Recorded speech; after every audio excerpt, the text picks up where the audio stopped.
So let's talk about performing and more tactical. Um, I guess we could put this under the topic of accountability. What we're seeing more and more, and maybe driven by the necessity because of the market, and maybe and some teams probably have always done this, but we're seeing more and more teams really digging into what's going on with the consumer that you got referred to this week. Like an actual lead audit on a weekly or every 2 week basis around accountability with the leads that your agents are getting. What are you guys doing? Justin, I'll let you keep Yeah. going and then I go with mean, we're kind Veronica. of had to adapt. I mean, quite frankly, until last fall, we had never done that. We'd always just been blessed with we have a lot of leads, enough are converting, seems like extra effort. But then things change. And so, yes, I mean, we're doing now weekly lead audit where the agents are going through their leads with our sales manager. I mean, I think the primary thing in there to think about is like, what's the problem we can solve for this? So as opposed to like, hey, what's the update? I mean, this might be a tip for like, ask the question, hey, what's this person's challenge? Like, what's their gap? What's their problem? How can we help them solve it? And so she's working on each of those.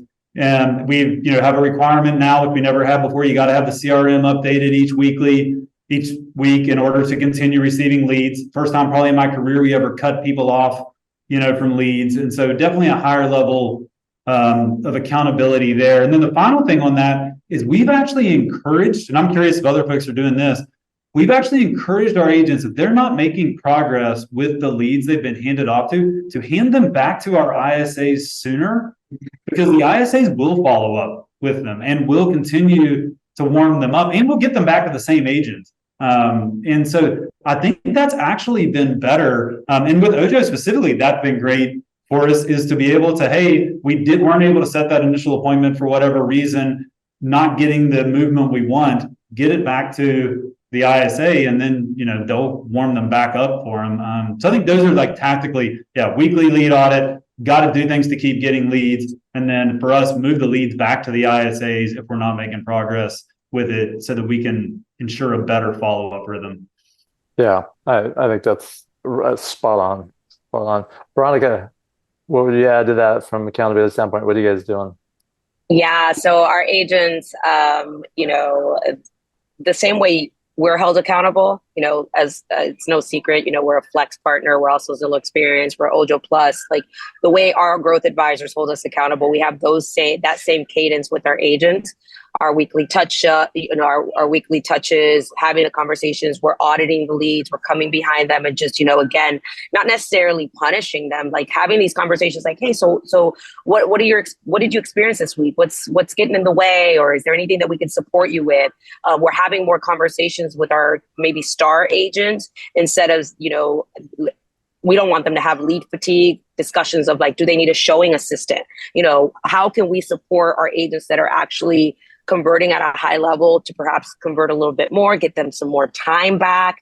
So we're really trying to coach them up versus, just kind of hit them with what happened with this lead. We want to understand the journey, not only of the consumer, but also what they are going through as an agent.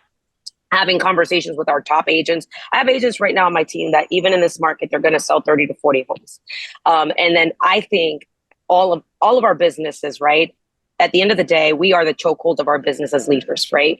So if I go to my top agents and I put more pressure on them, really, I should be putting pressure on myself. I'm like, okay, can this agent really sell 60 homes if I get them a showing assistant? Or if I get them additional support versus sitting here trying to make everybody become that star agent? And then I look at my middle agents, right? We're looking at I call them our middle tier agent and our newer agents. So these conversations are very intentional because these are our partners. We really care about them. We want to make sure that they understand that we're just not looking at them as numbers, but we have honest conversations with them of like, look, this is what we're held accountable to. So we want to make sure that you understand that this is not just coming from us. This is just the industry. This is what needs to happen. And our agents understand that if they have too much, we're either going to pause them or come up with a solution. Lead fatigue is real.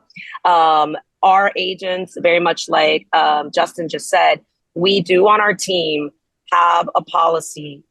Every 90 days, we look at our roster and we tend to cut 20%, the bottom 20%. If across all boards, they are just not meeting our cultural alignment. And that means, are they showing up to the huddles? Are they coming to their daily pitch? So we have daily, what we call productivity intentional teamwork times that they're all expected to come in. They have a team leader that's assigned to that pit. They are an experienced agents. They listen to the calls. At the end, they recap like what was the conversation. From there, our mentors, which are our pit leaders or team leaders, whatever you want to call them, they are the more experienced listing agents. So if that agent doesn't have the experience with listings, they get paired with that mentor and they work together as a team. So, all these activities are the things that we're really looking at. Are they stacking up as wins? If we have an agent that missed their production requirements, but they're doing everything else right, then of course we'll coach them up. We'll help them up. But if we notice that this agent isn't showing up to their pits, isn't meeting their follow-up boss points of 2,000 a week, they aren't showing up to the huddles, they aren't, doing open houses, then the conversation is pretty easy for us that they're just not a cultural alignment. They're not a cultural fit for our team. And then we free up their future because we really want to spend time with the agents who want to be on our team. And the only reason we know if they want to be on our team is if they're showing the habits. So that's really what is tightening up the standards on our team. And I know it seems kind of brutal, but we just don't have time to waste on our team with agents who aren't serious about putting in the work. And it's really helped us just become better at staying in business with good agents and agents who want to build a strong career. Yeah. And I don't think it's brutal. I think it's like, I actually think it's the compassionate thing to do. Like, to keep someone on who's not succeeding isn't good for them, nor is it good for the team. And nor is it fair to the consumers that, they've been connected to.